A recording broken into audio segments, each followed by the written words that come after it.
இன்றைய தினம் நமது மதிப்பிற்கும் மரியாதைக்குரிய நமது அண்ணன் காந்தி படையாச்சி அவர்கள் எல்லா காலத்திலும் தேசம் தெய்வீகம் என்கின்ற கருத்தில் தீவிரமாக தன்னை ஈடுபடுத்திக் கொண்டவர்கள்.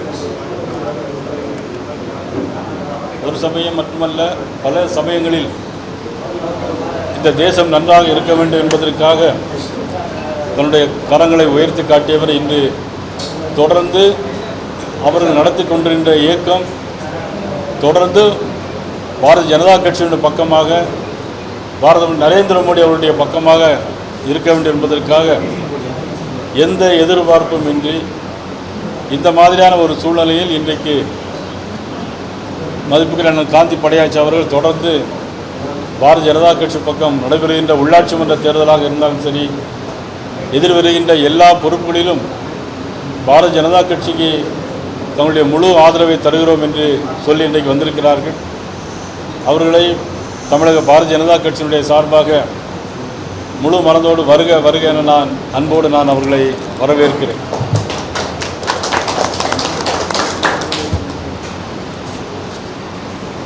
இன்றைக்கு காலையில் ஒரு சோசியல் மீடியாவில் ஒரு பேஜ் வந்துருக்கு.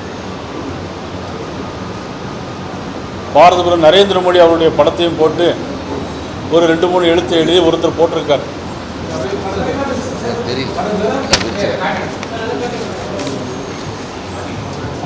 நான் இதை எதற்கு சொல்கிறேன்னா, ஒரு 2 தினங்களுக்கு முன்பாக விளாத்திக்குளம் சட்டமன்ற உறுப்பினர் முதலமைச்சரை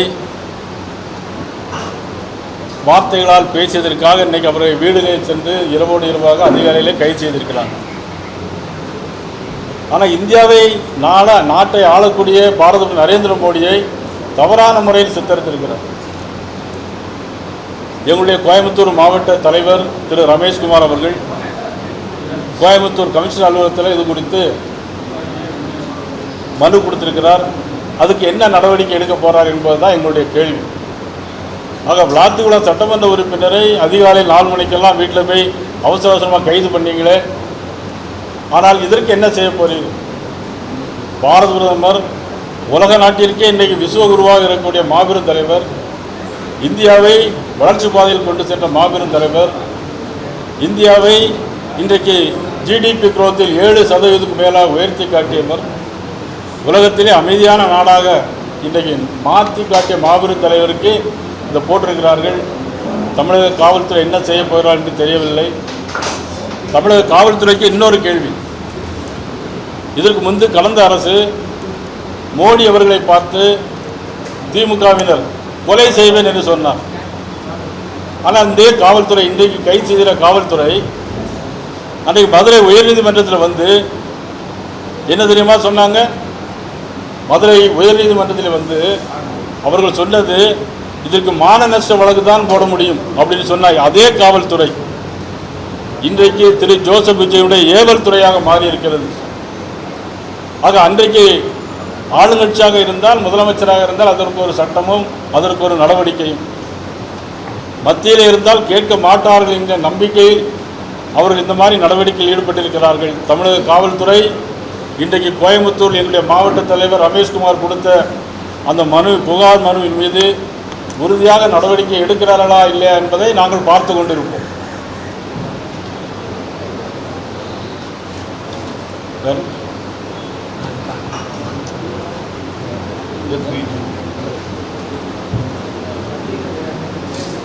வேற என்ன நாளைக்கு போராட்டத்தில்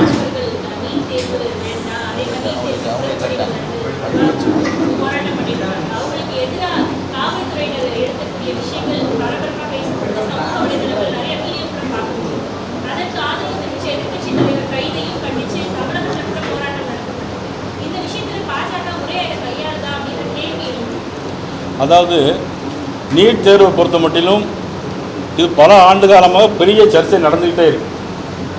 இந்த நீட் தேர்வை கொண்டு வந்தது யாரு? இந்த நீட் தேர்வை கொண்டு வந்தது யாரு நான் கேட்கிறேன். காங்கிரஸ் கவர்மெண்ட். அவ்வளவு வெக்கமா இல்ல காங்கிரஸ் கவர்மெண்ட்டுக்கு? இந்த நீட் தேர்வை கொண்டு வந்ததே ராகுல் காந்தி, காங்கிரஸ் கட்சியுடைய தலைவர். வெக்கமா இல்ல அவங்களுக்கெல்லாம்? சோறு திங்கிறாங்களா என்ன திங்கிறாங்களே தெரியல. நீட் தேர்வை கொண்டு வந்து 2011ஆம் ஆண்டு நீட் தேர்வை கொண்டு வந்தாங்க. அன்னைக்கு உங்க கூட இருந்ததெல்லாம் கூட்டணி எந்த கட்சியெல்லாம் கூட இருந்தது? அன்னைக்கு திமுக கூட இருந்ததா இல்லையா? சரி, 2016ஆம் ஆண்டுக்கு பிறகு 2016ஆம் ஆண்டுக்கு பிறகு 10 ஆண்டுகள் நீட் தேர்வு எழுதிக்கிட்டே இருக்கதான மாணவர்கள். இதில் குளறுபடிக்கு ஒன்றுமில்லை. அதாவது குளறுபடி லீக்கேஜ் நடந்திருக்கிறது, தகுந்த நடவடிக்கை எடுத்திருக்கிறார்கள். நடவடிக்கை எடுத்த பிறகு யார் காரணமாக இருந்தால் தண்டிக்கப்பட்டிருக்கிறார்கள். அதன் பிறகு நீட் தேர்வு எழுதப்பட்டிருக்கிறது. எழுதிய நீட் தேர்வில் 20 லட்சம் பேர் எழுதியிருக்கிறார்கள். 20 லட்சம் பேர் எழுதி 11 லட்சம் பேர் பாஸ் பண்ணியிருக்கிறாங்க. இது நீட் தேர்வை பற்றி பேசிக்கிட்டே இருக்கிறாங்க. 720 மார்க்குக்கு 715 மார்க் வாங்கி பாஸ் பண்ணியிருக்கிறாங்க. 2016க்கு முன்னால நீட் தேர்வு வரதுக்கு முன்னால எத்தனை ஏழை எளியவர்கள், எத்தனை தாழ்த்தப்பட்ட சமூக மக்கள், எத்தனை பேர் இன்னைக்கு அந்த பாஸ் பண்ணியிருந்தாங்க. படித்தவன் பணக்காரன் டாக்டராக இருக்கக்கூடிய பிள்ளைகள் தான் இன்னைக்கு டாக்டர் ஆனாங்க.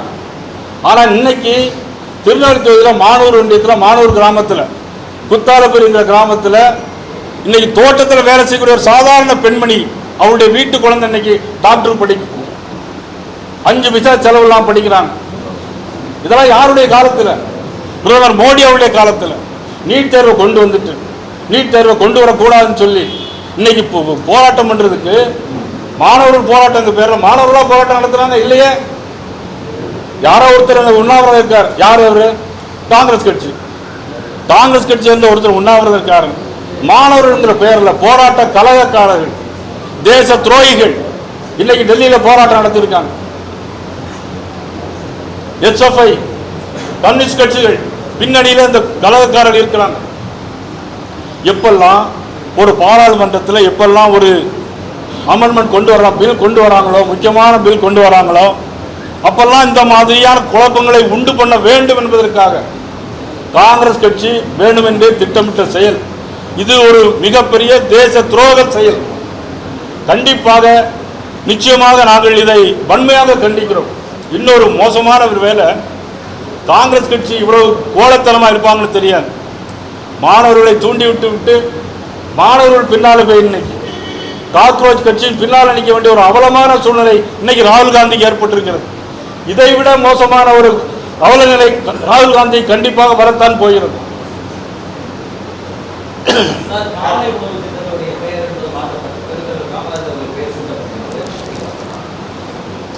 பெருந்தலைவர்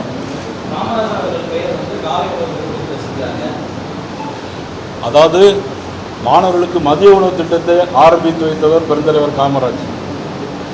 அதன் பிறகு தொடர்ந்து சத்துணவு திட்டமாக கொண்டு வந்தார் புரட்சித் தலைவர் எம்ஜிஆர். இதில் நீ பெயர் வச்சிருக்குன்னு சொல்றீங்க, தலைவருடைய பெயர் வைக்கிறதுல ஒன்றும் தவறில்லை.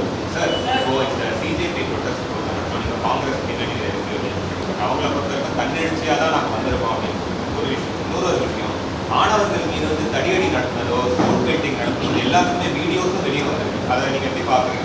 நீங்க அந்த வீடியோ நல்லா பார்த்தா தெரியும். அது மாணவர்களுடைய எண்ணிக்கை எவ்வளவு இருந்துன்னு பார்த்தாலே தெரியும். அவ்வளவு வந்ததெல்லாம் குண்டாஸ், அவங்க வந்ததெல்லாம் கம்யூனிஸ்ட். பின்னாடி பனியில் பெயர் போட்டிருக்காங்க. SFI ASIFI பர்மிஷன் இல்லாமல் பர்மிஷன் இல்லை. பிறகு ஒரு கொடி வச்சிருந்தாங்க, பாலஸ்தீன் நாட்டுடைய கொடி வச்சிருந்தாங்க. பாலஸ்தீன் நாட்டுடைய கொடியை வச்சிருக்கக்கூடியவன் இந்தியாவில் என்ன வேலை? நீட் தேர்வுக்கு பாலஸ்தீன் நாட்டு கொடியை வைத்திருக்கணும் என்ன வேலை கேட்கிறேன்னா என்ன நியாயம் இருக்கிறதுல? அது நீங்க நல்லா பார்த்தீங்கன்னா 10 பேர் சேர்ந்து ஒரு காவல்துறை அடிக்கிறாங்க. 10 பேர் சேர்ந்து வண்டியை ஜீப்பை மாற்றி போட்டு தீயரிக்கிறாங்க. அப்போ என்ன செய்ய முடியும்? உங்களை ஒருத்தர் அடிக்க வராரு, நீ என்ன பண்ணுவீங்க? ஒழிச்சு ஓடுவீங்களா? தடுத்து நிப்பாட்டுவீங்களா? சட்ட ஒழுங்கை பாதுகாக்க வேண்டியது பாரதிய ஜனதா கட்சியினுடைய கவர்மெண்ட். நிச்சயமாக நியாயமான முறையில் நடைபெற்றிருக்கிறது. இதை தூண்டி விடுபவர் ராகுல் காந்தி. கம்யூனிஸ்ட் கட்சி இங்க போராட்டம் நடத்துறாங்க, இங்க தீக்காகாரம் போராட்டம் நடத்துறாங்க. என்னன்னா ஒருத்தன் கையை பிடிச்சா வக்கீல் தான் சொன்னார், ஒருத்தன் கையை பிடிச்சா அவன் காலை பிடிச்சி இழுப்பான். இப்படிப்பட்ட குரூப் இந்த மாதிரி ஒரு கேவலமான சூழ்நிலைக்கு இன்னைக்கு ராகுல் காந்தி தள்ளப்பட்டிருக்கார்.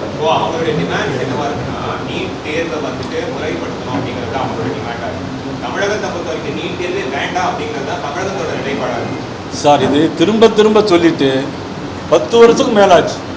நீங்கள் சொல்லி நீங்கள் உங்களுக்கு 20 வயசு இருக்கும்போது அனைவன் 30 வயசு இருக்குன்னு நினைக்கிறேன். உங்களுக்கு 20 வயசு இருக்கும்போது படித்த பாடம் சார் இது. ஒன்றுமே செய்ய முடியல அந்த நாட்டை. அதாவது பாரதிய மோடி அவருடைய திட்டங்களையும் பாரதிய ஜனதா கட்சி வளர்ச்சியும் பிடிக்காதவங்க கையில் எடுக்கிறதுக்கு ஒன்றுமே இல்லை. உச்சநீதிமன்றம் உச்சநீதிமன்றம் வரை கன்ஃபார்ம் பண்ணாரு. பிஜேபி வைக்கக்கூடிய முக்கியமான கோரிக்கை நடந்த பேப்பர் லீக்கு நடந்த பேப்பர் லீக் பொறுப்பேற்று பதவி விலக வேண்டும் சொல்றாங்க. சார் இதுக்கு தர்மேந்திர பிரதான் எதுக்கு சார் பதவி விலகணும்? ஒரு head of the department minister அவருக்கு கீழே உள்ள டைரக்டர் அதில் லீக்கேஜ் ஆகிருக்கு. நடவடிக்கை எடுத்திருக்காங்களா இல்லையா? சஸ்பெண்ட் பண்ணியிருக்காங்களா இல்லையா? அதன் பிறகு தேர்வு நடந்திருக்கா இல்லையா? எவ்வளோ பேர் தேர்வு எழுதியிருக்காங்க? 20 லட்சம் பேர் தேர்வு எழுதியிருக்காங்க. 11 லட்சம் பேர் பாஸ் பண்ணியிருக்காங்க. 720க்கு 715 மார்க் எல்லாம் முடிஞ்சு போச்சு. இதில் நீ இப்போ நீட் வேண்டாம்னா எப்படி? என்ன சார் நாட்டை பைத்தியக்காரன் ஆளுற மாதிரி நினைச்சிட்டு இருக்கேன் சார். நடந்தது சரின்னு யாரும் சொல்ல முடியாது. அதாவது எல்லா காலங்களையும் தேர்வு வந்திருக்கு, அதுக்காக நான் நியாயப்படுத்த முடியாது. காங்கிரஸ் 10 ஆண்டு கால ஆட்சியில் 11 தடவை நீட் எக்ஸாமில் கசிவு நடந்திருக்கு. ஏன் தமிழ்நாடு அரசாங்கம் நடத்துல கூட நடந்திருக்கு. டிஎன்பிஎஸ்சி எக்ஸாம் நடந்திருக்கு. இதுக்காக வேண்டி உடனடியாக நீங்கள் ஒரு தவறு பண்ணிருக்கீங்க, உடனடியாக உங்களை க்ளோஸ் பண்ணி முடிவு பண்ண முடியுமா என்ன? உயிரே கொண்டுறவா? எத்தனை ஏழைகள் இன்னைக்கு படித்து பாஸ் பண்ணுவாங்க? மனசாட்சி உள்ள ஒருத்தரும் சொல்லுவாங்க. இன்னைக்கு ஏழை இன்னைக்கு ஒவ்வொரு தனியார் மருத்துவக் கல்லூரியிலையும் போய் பார்த்தீங்கன்னா இன்னைக்கு மினிமம் கவர்மெண்ட் என்ன சொல்லியிருக்கா அந்த தொகை தான் நீங்கள் வாங்க முடியும். 2 கோடி 3 கோடி கொடுத்து வாங்க முடியாது. 2 கோடி 3 கோடி கொடுத்து வாங்குறவன் கத்திரிக்கோயில வயிற்றுக்குள்ள வச்சு தச்சுட்டு போயிடுவான்.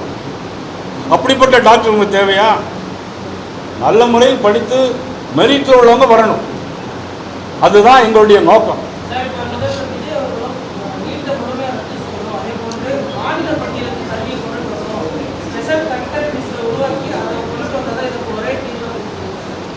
சார் முதல்ல மாநில பட்டியலிருந்து மத்திய பட்டியல் மாற்றினது யார் சார்? கல்வியை முதல்ல மாநில பட்டியலிருந்து மத்திய அரசுக்கு மாற்றுறது யார்?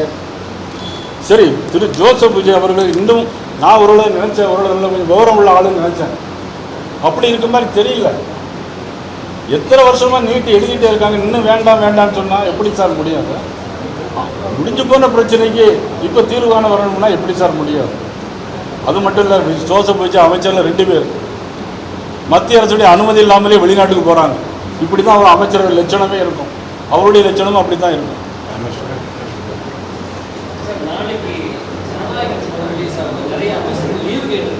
ஐயோ, இதை எங்க கொண்டு சொல்ல? இப்படி ஒரு அமைச்சருக்கு உண்டாயா உலகத்தில்? தலையில தான் அடிக்கும். ஒரு முதலமைச்சர் படத்துக்கு லீவு கேட்டு படம் பார்க்க போனா, ஐயோ சரி லீவ் லெட்டர் எழுதி தர சொல்லுங்க சார், நாங்களாம் லீவ் கொடுக்கோம்.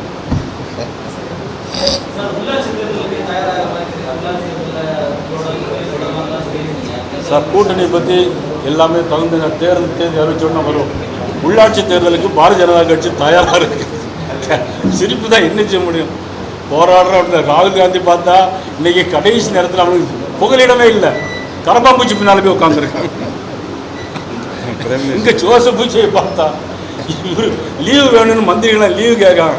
சார் நாட்டை ஃபைலை படித்து பார்த்து நல்லா பண்ண சொல்லுங்கள் சார். ஒரு அமைச்சர் சொல்கிறாரு எனக்கு அதுக்கும் சம்மந்தம் இல்லை, பழனியில் 100 கோடி ரூபா சொத்து, என்னுடைய உறவினர் இல்லைங்க. யார் கேட்டால் உறவினர் இல்லைன்னு யார் கண்டுபிடிச்சி சொல்லுங்க தானே சொல்கிறோம். நாங்கள் 100 கோடி ரூபாய்க்கு சொத்து பேர் கண்டுபிடிச்சி கொடுங்க, தண்டனை கொடுங்கன்னு தானே சொல்கிறோம். உங்களை நாங்கள் ரிசைன் பண்ண சொல்லலை. அறநிலையத்துறை அமைச்சர் நான் ரிசைன் பண்ண சொல்லலை. நீங்கள் தர்மேந்திர பிரதானை ரிசைன் பண்ண சொல்கிறீங்க. நான் அவரை ரிசைன் பண்ண சொல்லலை. தவறை திருத்திடுங்க, கண்டுபிடிச்சி நடவடிக்கை எடுங்க. கரூர் அரசு அதான் அறநிலையத்துறைக்கு சொந்தமான இடத்தை இனாம் போது நிலத்தை யாரும் கொடுக்காதீங்க, கொடுக்க முடியாது உங்களால். நான் ஏற்கனவே படித்து சொல்லியிருக்கேன். 1947 ஒருத்தர் கேஸ் போட்டார். 1968 தான் சுப்ரீம் கோர்ட்டில் தீர்ப்பு வந்துச்சு. 80 வருஷம் கையில் வச்சுருந்த லேண்டு இனாம் லேண்டு, கோயில் லேண்டு 80 வருஷம் கழிச்சு சுப்ரீம் கோர்ட்டில் சொல்லியிருக்காங்க, நீ 180 வருஷம் வச்சாலும் சரி அது உனக்கு சொந்தம் கிடையாது, கோயிலில் தான் சொந்தம். கோயிலில் யார் பூஜை பண்ணுறாங்களோ அவங்களுக்கு தான் கொடுக்கணும். கோயிலில் யார் மணி அடிக்காங்களோ அவங்களுக்கு தான் கொடுக்கணும். கோயிலில் யார் சேவை செய்கிறாங்க தூக்குறாங்க அவங்களுக்கு தான் கொடுக்கணும். அவங்க முடிஞ்ச பிறகு அது வந்து அடுத்தால யாருக்கு ஒரு அவங்க தான் கொடுக்க முடியும். ஆனால் அதே நேரத்தில் ஒரு விஷயத்தை தெளிவாக சொல்கிறேன். திருநெல்வேலியில் என்னுடைய ஊர்லேயே இருக்குது, நெல்லையப்பர் கோயில் இடம் இருக்குது. வீடு கட்டி 50-60 வருஷமாக குடியிருக்காங்க. அது குடியிருப்பு பகுதி. 60-70 வருஷமாக இருக்கிறாங்க. அவங்களுக்கு பட்டா கொடுக்க முடியுமா, சட்டத்தில் இடம் இருக்காங்கிறது எனக்கு தெரியல. ஆனால் அவங்களுக்கு முழு உரிமை நீங்கள் கொடுக்கணும். மற்ற அவங்களுடைய பாரம்பரியம் அனுபவிக்கிறது மாதிரியாவது கொடுக்கணும். இது என்னுடைய கோரிக்கை, எங்களுடைய கோரிக்கை.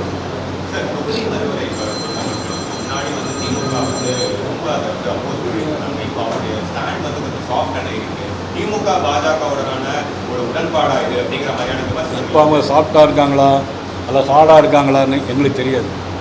இது அவங்கள்ட்ட கேட்டிங்கன்னா தான் தெரியும் சாஃப்டாக ஹார்டாக இல்லையான்னு. ரைட், வணக்கம். நாளைக்கு